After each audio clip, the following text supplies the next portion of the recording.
너무 좋은 날인 것 같네요. 하나님이 우리에게 맡겨진 자녀,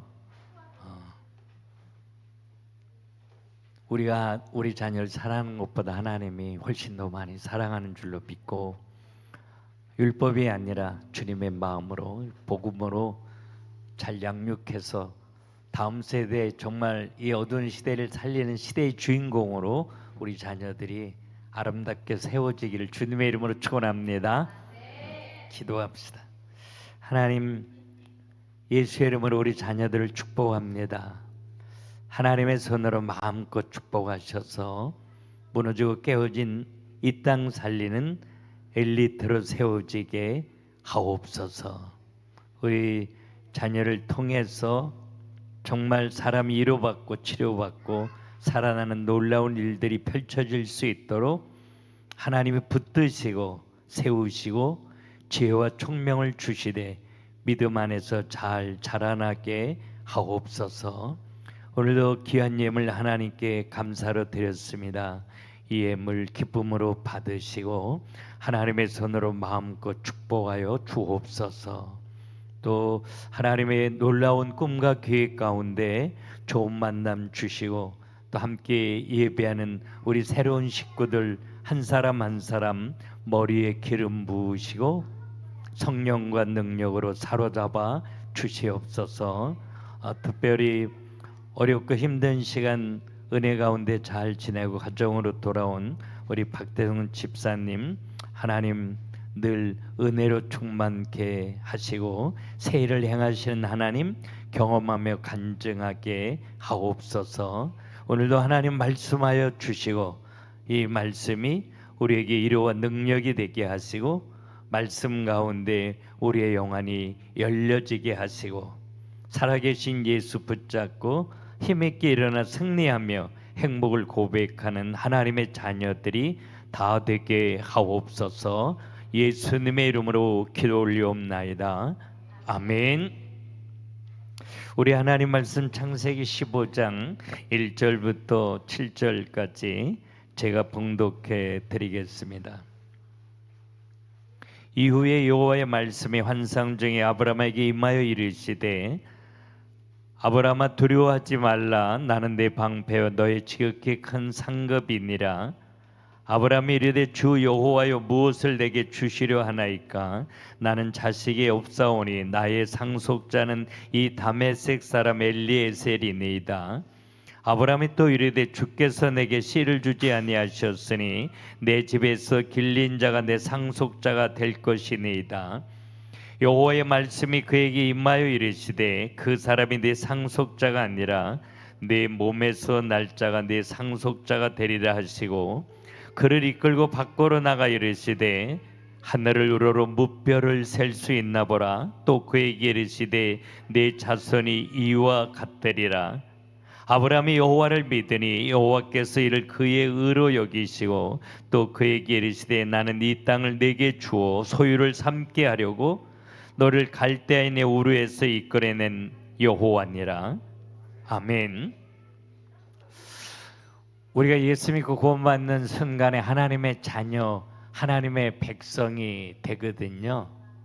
그래서 우리가 하나님의 자녀 되는 순간에 우리는 하나님의 손에 붙들려서 놀라운 꿈과 계획 가운데 있게 되는데, 우리는 하나님의 자녀, 하나님의 백성으로 살면서 하나님 이해가 잘 되지 않아서 하나님을 오해하고 무너질 때 많이 있기 때문에 오늘 아브라함을 통해서 아브라함을 하나님의 백성 삼으시고 하나님의 나라를 만들어 가시면서 하나님은 자기 자녀, 자기 백성들을 어떻게 사랑하시는지, 어떻게 인도하시는지, 얼마나 오래 기다리시는지 이런 부분들을 잘 설명해 가고 있기 때문에 아브라함의 이야기를 통해서 나를 만지시고 나를 붙드시고 나를 이끌어 가시는 하나님의 그 사랑의 손길을 잘 붙잡을 수 있다면 아브라함을 통해서 능력으로 일하셨던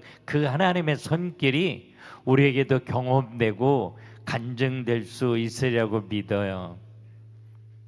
아브라함 시대는 주전 2000년 시대였고요. 노아 시대가 주전 3000년 시대였기 때문에 이제 노아와 아브라함 시대 그 중간에 바벨탑 사건이 있었어요. 그래서 바벨탑 사건 이후에 사람들이 같은 언어를 가진 사람들끼리 둘씩 셋씩 흩어져서 이제 정착하면서 그들이 가는 곳마다 우상의 제단을 쌓게 됩니다. 그래서 이제 아브라함 시대는 집이 대충 이제 2층으로 되어져 있는데 집이 한 20칸 정도 됐다고 그래요. 대가족이 사니까.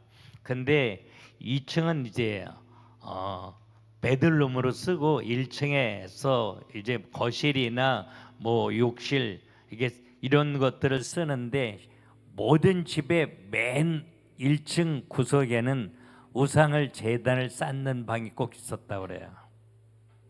우리나라도 우리 어렸을 때에 그런 신들을 모시는 방을 따로 가지고 있었던 사람들이 의외로 많이 있는데 아브라함 시대는 그게 일상이었던 거죠. 로마서 1장 21절에 보면 하나님을 알되 하나님을 영화롭게도 아니하고 감사하지도 아니한다 이런 말이 있었는데 노아 시대도 그랬던 것처럼 아브라함 시대에 그렇게 영적으로 많이 무너진 시대, 우상 숭배가 일상화됐던 그런 시대에 그들을 통해서 하나님의 백성 삼으시고 정말 하나님이 통치하시는 행복한 나라를 만들기 위해서 하나님이 한 사람을 택하셨는데 그 사람이 아브라함이었다라고 하는 겁니다. 지금 사실은 아브라함의 이야기가 아니라 예수 믿고 구원받은 우리들의 이야기를 하는 거죠. 갈라디아서 3장 29절 마지막 절에 보면 예수 그리스도를 소유한 자가 아브라함의 자손이다 이렇게 이야기하거든요.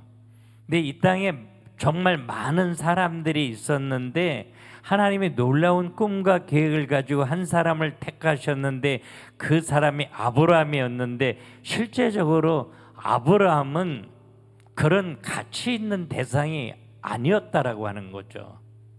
왜냐하면 75세가 될 때까지 아이가 없었기 때문에 그 시대에 아이를 낳지 못한 사람들은 많은 사람들이 흔히 저주받은 놈 이렇게 생각했는데 그럴듯하게 잘 준비된 사람이 아니라 모든 사람들이 보기에 저주받은 사람처럼 보이는 한 사람 아브라함. 아브라함은 75세가 될 때까지 아이를 낳지 못한 절망, 좌절감, 소외감, 그래서 사람들 틈바구니에 평범하게 끼어서 살 수 없었던 사람. 아브라함이 오면 저놈 재수없는 놈 온다고 생각했기 때문에 굉장히 외롭고 힘들게 병들었던 사람 아브라함이었죠.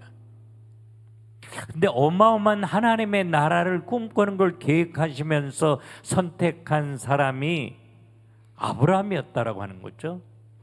에베소 1장 4절 5절에 보면 창세전에 하나님이 우리를 택하셔서 하나님의 아들로 입양하셨다, 아들들이 되게 하셨다. 헬라 원문에 입양했다 그런 말인데 왜 입양했냐? 많은 사람들이 있는데 사랑 안에서 이렇게 표현했지만 사랑하기 때문에 뭘 사랑하는 겁니까 여러분?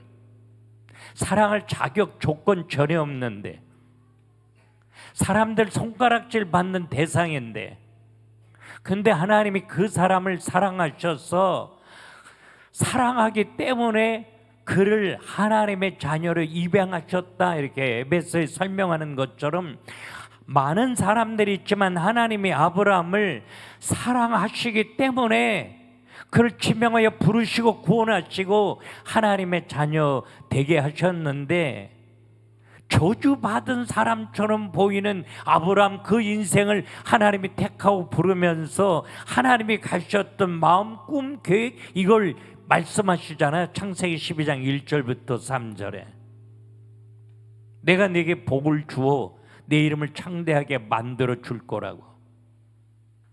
저주받은 인생처럼 느껴졌는데 아니라고. 내가 너를 사랑한다고, 너는 내 아들이라고, 내 손으로 너를 축복해서 너를, 내 이름을 창대하게 만들어 줄 거라고. 저주받은 사람이 아니라 존귀 여김을 받는 멋진 하나님의 사람으로 너를 세워줘서 너를 통해서 온 민족이 살아나는 놀라운 일들을 네 손으로 이룰 수 없게 내 손으로 반드시 이룰 거라고.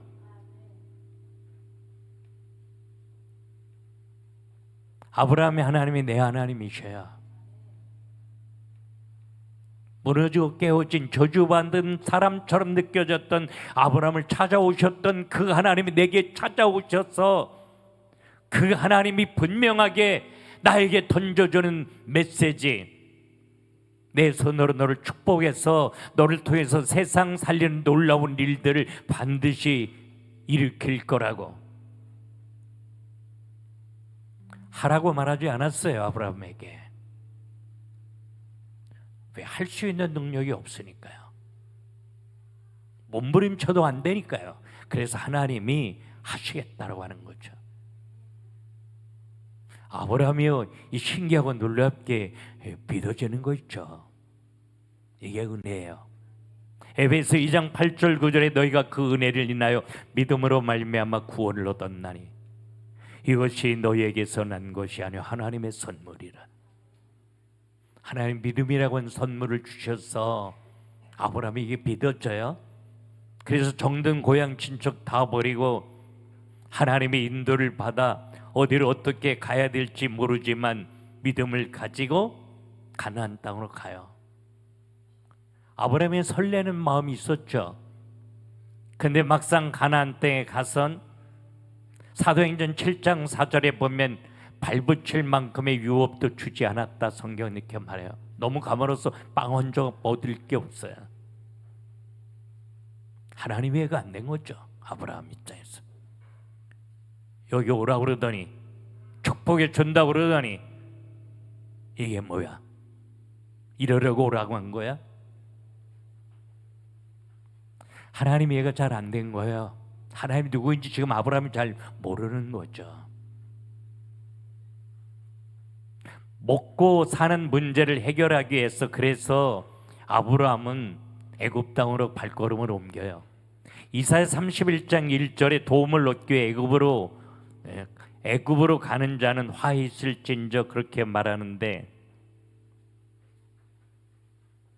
먹고 살아야 하는 힘도 있잖아요. 우리가 하는 흔한 생각이요. 그래서 아브라함은 하나님을 내려놓고 애굽으로 내려가다 자기의 아내를 누이 동생이라 거짓말하죠. 왜? 내 아내가 이쁘면 뺏어가려고 날 죽일까 봐. 애굽에 그런 풍속이 있었으니까. 바로 임금이 너무 이쁜 여자라는 이야기를 듣고 그냥 데려가 버려요. 하나님의 약속을 붙잡고 가나안 땅에 왔다가 문제 앞에 무릎을 꿇고 내 힘으로 내 어려운 문제 해결하려고 발동치다가 남아있는 건 완전한 좌절과 절망? 내 인생이 여기서 끝나나? 근데 기도도 안 되는 거 있죠.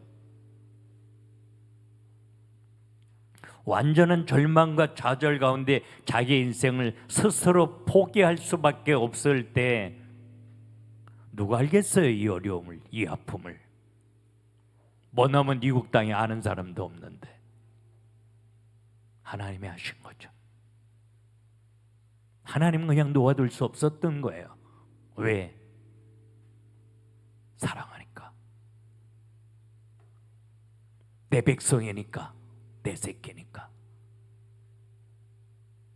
기도 한마디 하지 못하는 아브라함을 하나님은 사랑하셔서 바로 임금을 찾아가고 창세기 12장 17절에 아브라함의 아내 사라의 언고로 바로에게 재앙을 내린지라 호통을 치고 뒤집어 엎어버리면서 바로의 손에 있었던 아브라함의 아내를 빼앗아 아브라함에게 돌려주죠. 돈 때문에 무너졌던 아브라함의 모습을 하나님이 아시기에 하나님은 바로 임금을 통해서 엄청난 재물을 함께 아브라함에게 안겨줘요.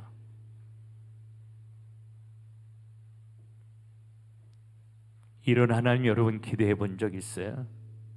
저는 목회를 하면서도 못했어요. 사랑받을 만하지 못하니까. 언제나 하나님이 누군가를 혼낸다라고 하면 대상이 저였으니까요. 목회를 하면서도 내가 목사해야 되는 것마저 이런 갈등 속에 정말 많은 시간을 저는 보냈던 것 같아요. 어느 날 하나님이 저에게 이 사랑을 알게 하셨어요. 빼앗겼던 아내 절대로 찾아올 수 없어요. 임금한테 빼앗겼는데 하나님이 아니면 안 되죠. 하나님이 하셨어요.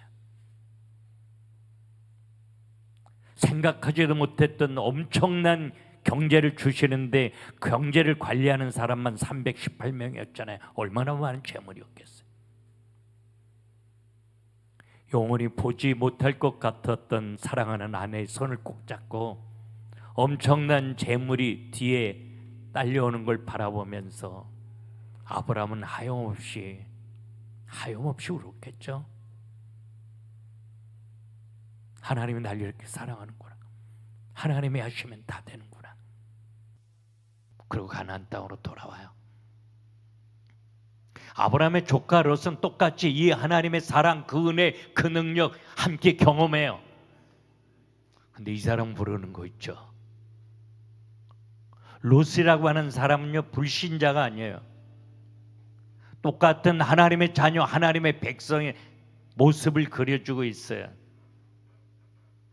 나를 향한 하나님의 사랑이 어떤 건지, 하나님이 얼마나 위대하고 놀라운 능력이 하나님인지 알지 못하는 바보 같은 그리스도인, 그게 롯이었어요.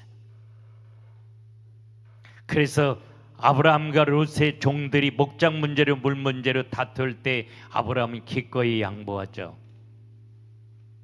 근데 롯은 그럴 마음이 전혀 없어요. 기회라고 생각해요. 찬스라고 생각해요. 그래서 아브라함이 네가 갈 곳을 먼저 가라고 했더니 사방을 둘러보다 소돔 고모라를 바라보는데, 소돔과 고모라는 그 죄악으로 다 무너진 땅, 하나님의 심판이 코앞에 있는 그 더러운 땅인데 하나님의 은혜, 그 사랑 앞에 감사하지 못했던 롯의 눈에는 그 땅이 너무 아름답게 보인 거예요. 그래서 여호와의 동산 같고 애굽 땅과 같았더라, 이렇게 창세기 13장에 말하죠. 여호와의 동산 가장 멋지게 보인 거예요. 애굽 땅과 같았더라. 애굽에 잠깐 머물러 있었을 때 화려했던 그 모습이 늘 롯의 마음속에 있었던 거예요. 하나님의 자녀로 살면서도 늘 내 마음속에 꿈꾸며 그리는 게 세상인 것처럼. 근데 소돔과 고모라가 꼭 그렇게 보인 거죠. 그리고 가버리고 맙니다. 아브라함 너무 외로웠어요. 왜? 조카놈인데 아들처럼 길렀거든요. 근데 인사 한번 제대로 하지 않고 훌쩍 떠나가버리는 롯의 뒷모습을 바라보면서 정말 쓸쓸하고 외롭고 나 이제 어떻게 살지, 아마 그런 마음이었겠죠. 근데 그 아브라함을 하나님이 찾아오셔요. 롯이 떠난 후에 하나님이 아브라함에 찾아오셔서 아브라함을 이루하시면서 하시는 이야기가, 외롭지, 마음이 힘들지, 내가 너를 축복해서 네 자손이 땅의 티끌처럼 많아지게 내가 해줄 거야. 아브라함아, 걱정하지 마. 너 날 위해서 목장 이런 거 다 양보했냐? 동서남북 바라봐라. 이 가나안 땅 다 너에게 줄게. 이렇게 약속하죠. 하나님이 나를 얼마나 많이 사랑하는 줄 알기에, 내가 왜 인생을 살아야 되는지 그 이유를 알기에 믿지 않는 사람들 앞에서 큰아버지와 조카가 분쟁을 일으키는 그 모습 보여드리기가 마음 아파서 땅 몇 푼 양보했더니 하나님의 손으로 어마어마한 가나안 땅을 축복으로 주신다 이렇게 약속하셨어요. 하나님은 그렇게 훌쩍 떠나간 롯, 하나님의 자녀에게 하나님 버리지 않으셔야 그를 사랑하셔서 그래서 롯을 징계하십니다. 징계는 히브리서 12장 6절에 사랑하는 자를 징계하노니 히브리서 12장 8절에 징계가 없으면 사생자요 참 아들이 아니니라 그래. 징계라고 하는 건 헬라어 원문에 깨달음을 주는 슬픈 것, 깨닫게 하기 위해서 롯에게 슬픔을 주셔야. 그 시대에는 네 나라 연합군이 굉장히 그 시대에 어마어마하게 강성한 연합군이 조성되어져 있었는데 그 리더가 누구냐면 엘람 왕 그돌라오멜이라. 엘람이라고 하는 데가요 지금 이란 남부 도시예요. 이란입니다. 이란. 그 이란이라는 나라가 지금도 뭐 전쟁하면서 전 세계에 어지럽지만 이 창세기에 나오는 네 나라 연합군의 리더 엘람 왕이 이란이에요. 그 누구도 뭐 대적할 수 없었던 12년 동안 조공을 바치다가 반란을 일으키니까 네 나라 연합군이 5나라를 쓸어버리는데 그 가운데 롯이 있었죠. 소돔과 고모라도 함께 무너지니까 지금까지 모았던 재산 다 빼앗기고 포로로 잡혀가는 완전한 절망. 이 이야기를 아브라함이 들었을 때 하나님을 온전히 알지 못하는 아브라함이라면 롯을 구원해 줄 생각하지 않았을 거예요. 왜? 워낙 강성한 연합군 부대가 점령해 버렸기 때문에. 하나님을 아는 사람, 하나님의 은혜를 아는 사람, 하나님이 누구인지 아는 사람, 하나님이 왜 나를 축복해 주시는지 아는 사람이었기에 그 롯을 하나님의 마음으로 품고 구원하기를 원해요. 그래서 318명의 사병을 데리고 그 어마어마하게 강성한 네 나라 연합군을 향해서 공격하는, 인간적으로 생각하면 바보 모조리 같은 행동을 하죠. 세상 사람들이 눈에는 바보 모조리에 불과했지만 힘은 숫자에서 나오는 것이 아니라 하나님과의 관계에서 나와요. 네 나라가 어마어마한 군대의 숫자를 가지고 있을지라도 하나님이 도우시는 나 한 사람을 통해 하나님은 일하시리. 할렐루야. 전쟁의 승패는 군대에 있는 거 아니잖아요. 하나님의 손에 있어요. 아브라함이 이걸 믿은 거예요. 아브라함과 함께 머물러 살았던 많은 사람들이 당신 미쳤어? 여러분, 이건 계란으로 바위 던지는 것도 안 되잖아요. 어떻게 그런 생각을 해요? 그럼에도 불구하고 하나님을 신뢰해요. 왜? 하나님을 경험했잖아요. 뺏겼던 아내 찾아올 확률 1%도 없었어요. 하나님이 하셨잖아요. 애굽 땅에 가서 완전히 빈손으로 살았는데 이 거부가 되게 하신 하나님이잖아요. 그 살아계신 하나님이 내 하나님이잖아요.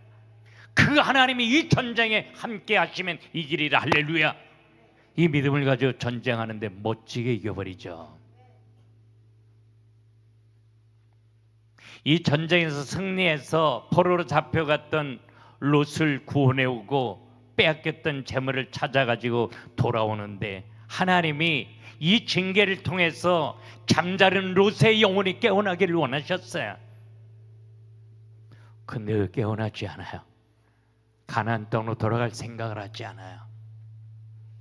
아픈 마음으로 아브라함이 고향으로 돌아오는데 누가 나타나냐면 그때 멜기세덱이 나타나요. 히브리서 7장에 말하죠.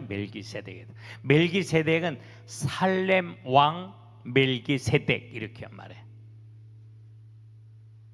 이 시대는 율법이 있기 전 시대잖아요. 율법이 있기 전이었고 왕과 제사장은 완전히 겸력을 할 수 없었어요. 왕은 왕대로, 제사장은 제사장. 근데 이 멜기세덱은 왕이면서 제사장이에요. 살렘 왕, 살렘 왕이라는 게 살렘 샬롬이라는 뜻, 샬롬, 평강의 왕. 멜기 왕이고 세덱은 의라고 하는 뜻이에요.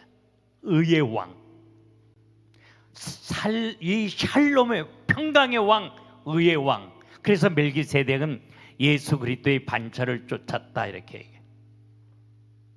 레위 자손이 제사장으로 임명되면 죽음은 끝나. 근데 멜기세덱은 사람이 임명해 주지 않았잖아. 하나님이 임명해. 그래서 이 멜기세덱은 예수 그리스도를 그림자로 보여주고 있다 그렇게 이야기하는. 근데 멜기세덱이 찾아와요, 이 아브라함을. 전쟁에 승리해서 돌아가는 아브라함을. 그러고서는 떡과 포도주를 대접해. 멜기세덱이. 떡과 포도주는 뭘 의미해요? 예수 그리스도가 떡을 나의 몸, 포도주는 십자가의 보혈을 의미하죠. 전쟁에서 멋있게 승리한 사람에게 너 참 잘했다, 너 믿음 좋았다, 그래서 내가 전쟁 이기겠어, 너 이것도 가져가고, 어마어마한 세상 사람들이 기대하는 축복을 준 것이 아니라 멋있게 승리하고 돌아오는 아브라함에게 하나님은 위로와 기쁨을 주셔야 하나님으로 채워주기를 원하셔요. 예수 믿고 구원받은 많은 사람들이 어렵고 힘들 때 하나님 이렇게 응답하셔 축복하셔요. 그러면 내가 이 모든 것 가지고 세계 선교하겠습니다. 근데 하나님이 주시면 정말 한 걸음도 못 가고 무너져 버려요. 제가 목회는 너무 많이 만났으니까요. 근데 하나님의 놀라운 응답과 축복 가운데 승리의 기쁨이 너에게 있을 바로 그때가 하나님과 더 깊은 교제를 이루어야 될 시간이라고 성경은 말하는 거예요. 그래서 멜기세덱이 이 전쟁은 네 힘으로 된 거 아니잖아. 하나님이 하셨잖아. 그 하나님이 널 사랑해. 그 하나님이 널 축복해 주기를 원해. 네가 약할 때 그분이 강해. 이렇게 하나님에 대해서 말하는데 아브라함이 이걸 거절하지 않아요. 아멘으로 받아들여요. 내 힘, 내 능력, 내가 싸움 잘한 것으로 이 전쟁에서 이긴 것이 아니라 이건 하나님의 은혜요, 하나님의 사랑이요, 하나님의 능력이었음을 인정하는 마음으로 뭘 드리냐면 11조를 드리는 거야. 11조는 내 인생이 하나님의 것임을 인정하는 거예요. 내 손에 있는 경제가 내 것이 아니라 하나님의 것임을 인정하는 마음으로 드리는 게 11조예요. 이거 율법이 있기 전이었잖아요. 근데 아브라함이 11조를 드린 이유, 왜 뜬금없이 11조를 드립니까? 맞습니다. 하나님이 만왕의 왕이십니다. 하나님이 이 전쟁의 승리의 주역이십니다. 내가 한 거 아무것도 없습니다. 이 승리의 영광은 하나님께 돌리기를 원합니다. 이 마음으로 11조를 드려요.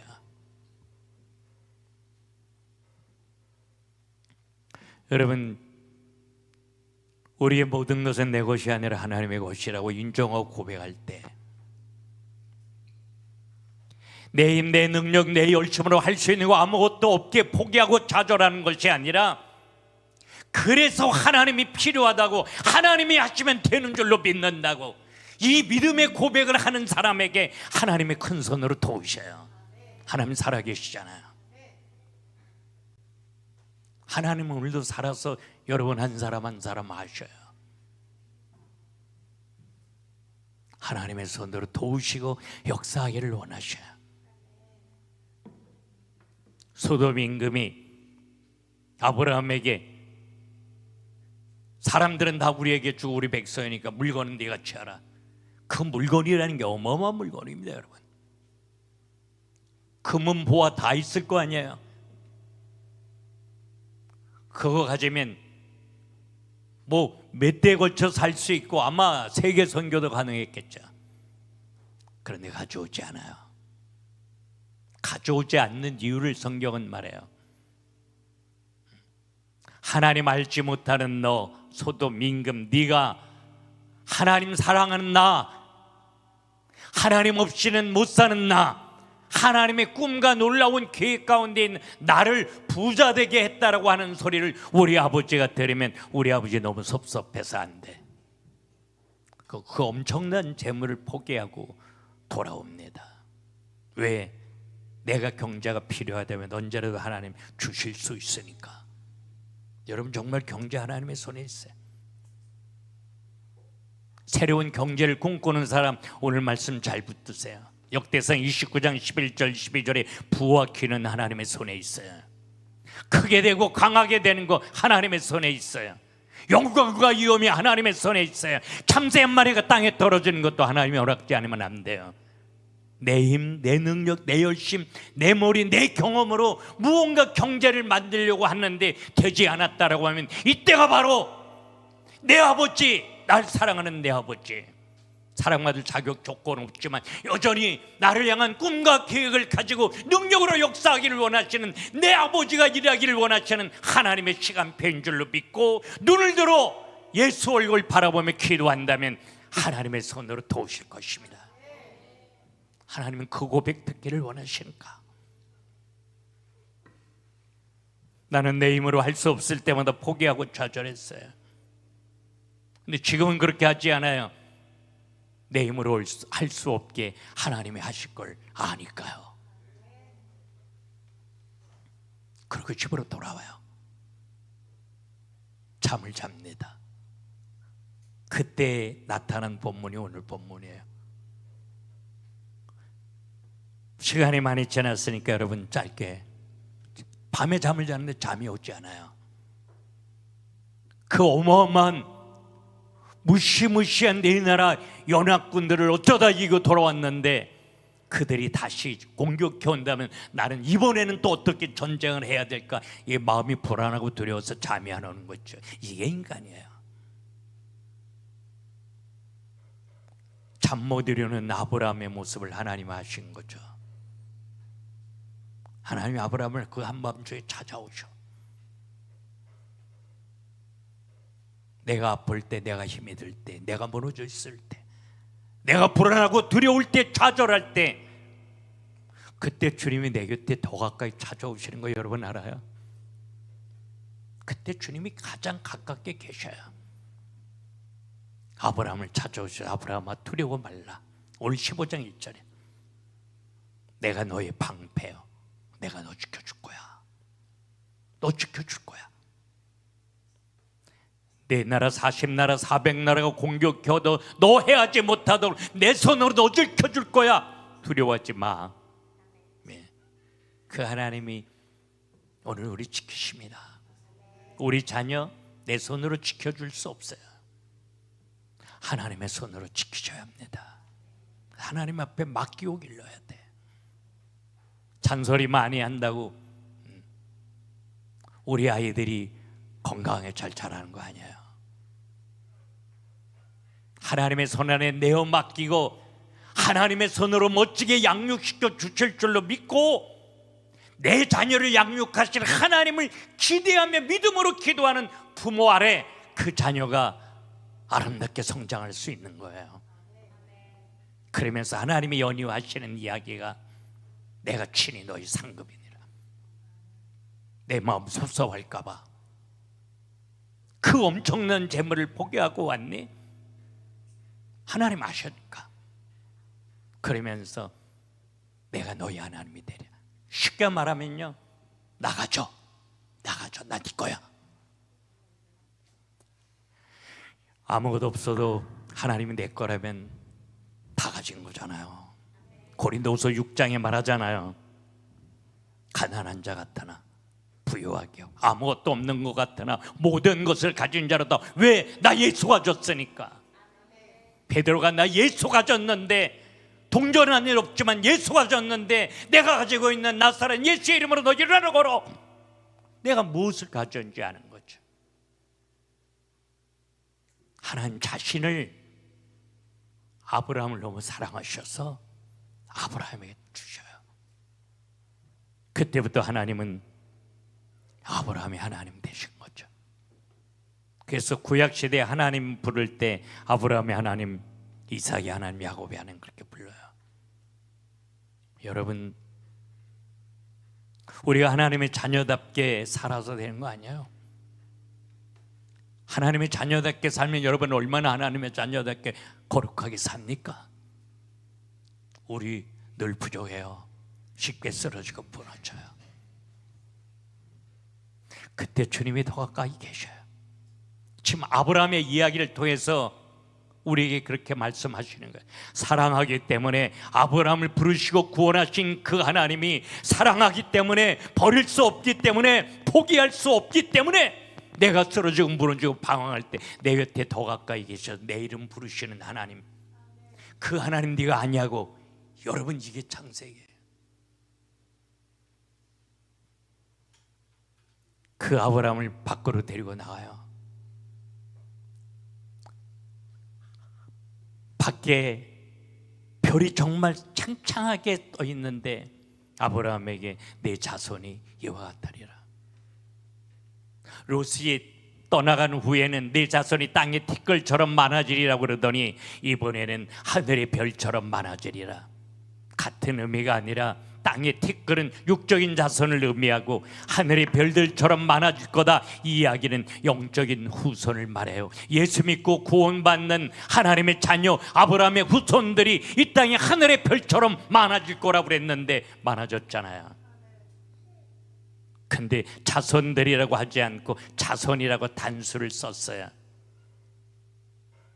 하늘의 별처럼 많으려면 자손들이라고 해야 되는데, 이거를 갈라디아서 3장 16절에 보면 여러 자손들이라고 하지 않고 자손이라고 한 건 예수 그리스도를 말함이라고. 쉽게 쓰러지고 무너졌던 아브라함, 스스로 저주받았다고 생각했던 아브라함, 하나님을 신뢰하지 못해서 먹고 사는 문제를 해결하기 위하여 거짓말하고 애굽으로 내려갔다 청결낭떠로 떨어졌던 연약한 아브라함, 그 아브라함의 후손을 통해 예수 그리스도가 오셔요. 제가 수요일날 예수님의 족보에 대해서 설교하면서 결론은 예수 그리스도예요. 예수가 그리스도로 오셔서 우리 인생 전체를 회복시켜주는 멋진 결론을 만들어 가시는 게 족보다. 하나님은 내 인생의 족보를 써내려 가신다, 제가 그렇게 말했어요. 여러분, 우리가 예수 믿고 구원받은 아브라함처럼 하나님의 백성 맞다라고 하면 스쳐 지나가는 과정에 아브라함처럼 어렵고 힘들고 참패하고 무너지고 완전히 포기할 수밖에 없는 절망 가운데 있을지라도 절대로 그 자리에서 끝나지 않아요. 멋진 결론을 하나님의 손에 준비하고 계셔요. 그 하나님을 신뢰하고 복음 가지고 일어나 승리하기를 하나님이 원하셔요. 그래서 이 아브라함의 이야기를 굉장히 자세하게 기록하고 있어요. 지금 여기까지 우리 공부했어요. 우리 오후에 창세기 공부하면서 여기까지 공부했어요.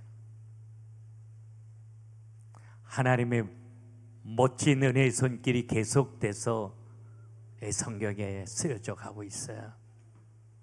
이 아브라함의 이야기를 우리가 공부하면서 아브라함의 하나님이 내 하나님인 줄로 믿고 아브라함을 사랑하시 끝까지 사랑하셨던 그 하나님의 손으로 오늘 날 붙드시고 날 이루하시고 날 일으키시고 내 삶 속의 능력으로 역사하여 주시는 줄로 믿고 하나님 땅고 바라보지 않게 하옵소서. 사람 바라보지 말고 환경 바라보지 말고 사랑하기 때문에 날 부르신 예수 바라보며, 난 날 포기해도 날 포기하지 않는 살아계신 예수 바라보며 일어나 승리하는 하나님의 사람으로 나를 가꾸어 주시옵소서. 그렇게 소원하며 기도하는 저와 여러분 될 수 있기를 주님의 이름으로 축원합니다. 기도합시다. 하나님, 우리 예수 믿고 구원받아 하나님의 자녀로 살게 하시니 감사합니다. 아브라함을 사랑으로 붙드신 것처럼 정말 초라하고 연약하고 상처투성인 우리지만 우리 곁에 더 가까이 오셔서 내 이름 부르시고 내 손 붙잡아 일으켜 주시는 줄로 믿습니다. 그 사랑, 그 은혜, 그 손길 하나님 우리 모두 경험하며 간증하게 하옵소서. 세상 바라보지 않고 오직 예수 바라보며 일어나 승리하는 하나님의 자녀들이 다 되게 하옵소서. 경제가 필요한 자들에게 경제의 문을 열으시고 지혜와 총명을 더하여 주시고 한 사람 한 사람 머리에 성령과 능력으로 기름 부으셔서 하나님 아는 자로, 하나님 사랑하는 자로 축복하여 주시옵소서. 예수님의 이름으로 기도 올리옵나이다. 아멘. 우리 다 같이 하나님 정말 딴 거 바라보지 않고 날 부르시고 날 사랑하시는 예수